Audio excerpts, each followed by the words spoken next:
What is up, people on the interwebs? I hope you are having a terrifying day for this spooky month, and today we are going to explore 5 of the most petrifying images that have believed to capture a ghost. So let's bring on the spooky atmosphere and let's explore these 5 photos that have believed to caught a alleged ghost. So number 1, this photo was taken in 1975 by Diane and Peter Berthelou. Diane and Peter Berthelou visited the Worsted Church in Norfolk in the UK. Whilst at the church, Peter took a photo of his wife sitting and praying on one of the church pews. When they sent the film to get developed, they discovered there was a bizarre, ghostly figure sitting behind Diana. When they went back to the church, the local vicar told them that they have captured the apparition of the White Lady. The White Lady is said to be the ghost of a healer who used to live in the village a long time ago, and it is said now that the White Lady haunts the church. The White Lady was a healer in her past life and would appear when there was sickness. Truth to this legend, Diane was actually unwell at the time, as a few months before she had her gallbladder removed and was still feeling a severe amount of pain from the operation. Though during her time sitting on the pew, she felt a tingling sensation, and after she finished praying, she felt a lot better. Diane believes her contact with the ghost was a positive experience which has boosted her health and spiritual well-being throughout her life. However, there is also another folklore about the White Witch, as it is said a drunk man climbed into the church belfry on Christmas Eve in 1830, boasting he would kiss the White Lady if he saw her. His friends later found him huddled in a corner whispering, I've seen her, before dying. I think what both of these cases really show is that you've got to pay respect to the other side. As think about it in the ghost point of view, here's a human in a severe amount of pain and wants to be better, and paying her respects to the church where the ghost abides.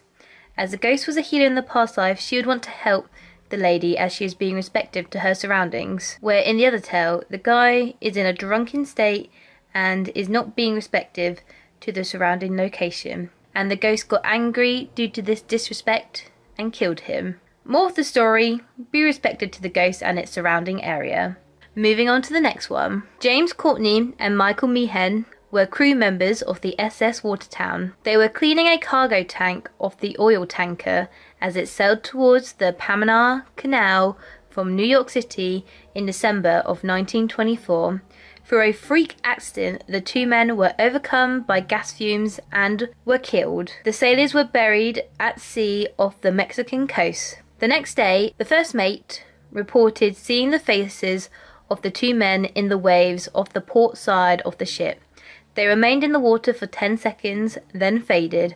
For several days after, the phantom-like faces of the sailors were being seen by other members of the crew in the water following the ship. On arrival in New Orleans, the ship's captain, Keith Tracy, reported the strange event to his employees. Captain Tracy purchased a camera for the continuing voyage. When the faces again appeared in the water, Captain Tracy took 6 photos, then locked the camera and film in the ship's safe.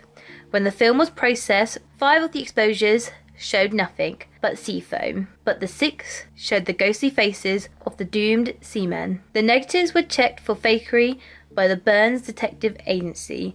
The negatives appeared to be genuine.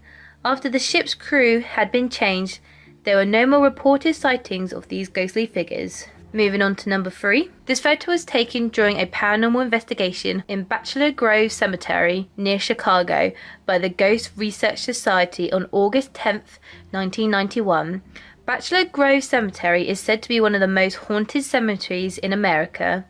There have been well over 100 different reports of strange phenomenons, including apparitions, unexplained sights and sounds, and even glowing balls of light. Many have claimed to see a ghostly figure of a monk wandering around the graves, and some have also seen a spirit of a glowing yellow man wandering around the graves as well. Maya Huff was taking black and white photos with a high-speed infrared camera in an area where the group had experienced some anomalies with their ghost hunting equipment. The cemetery was empty except for the Ghost Research Society members. When developing the images, this image emerged what looks like a lonely-looking young woman dressed in white sitting on a tombstone. Parts of her body are apparently transparent, and the style of the dress seems to be out of date and seems to fit much of an older era. The film has been tested and the film is 100% real. The ghostly figure is originally on the negatives. This photo is said to be one of the best proofs of ghosts existing. Moving on to number 4. A bit of background to this image first before I dive into more of the photo. The photo below was allegedly taken inside the Amityville house in 1976.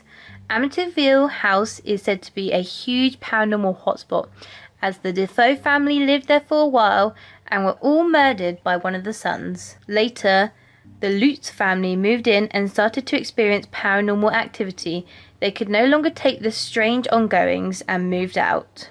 This image has become one of the most famous paranormal photos of all time. It features what appears to be a young boy with white eyes who is peeking out of a doorway. The image was supposedly captured by Gene Campbell, a professional photographer who was part of the team who worked with paranormal investigators Ed and Lauren Warren. When doing paranormal investigation at Amityville House, Gene had set up an automatic camera that took infrared pictures to capture the second floor landing during the night. Equipped with black and white film, this camera captured this Amityville ghost photo that some have speculated, but it could be the ghost of the youngest child that was murdered, John Defoe, who lived there before the Lutz. With an interview with George Lutz, the father of the family who lived there after the Defoes, he showed the image to his children and asked, "Do you know who this young boy is?" And his daughter Missy said it was the little boy she used to play with within the house all the time. Definitely an interesting photo, and it definitely makes it a lot more creepier that his daughter was playing with this little ghost boy. And finally, moving on to number 5. This photo was taken by Neil Sandbach, who was taking pictures around a farm in Hertfordshire, England. When he captured this outstanding picture, he couldn't believe what he captured with his digital camera. He was certain that there were no children hanging around the farm on that day when he took the photo.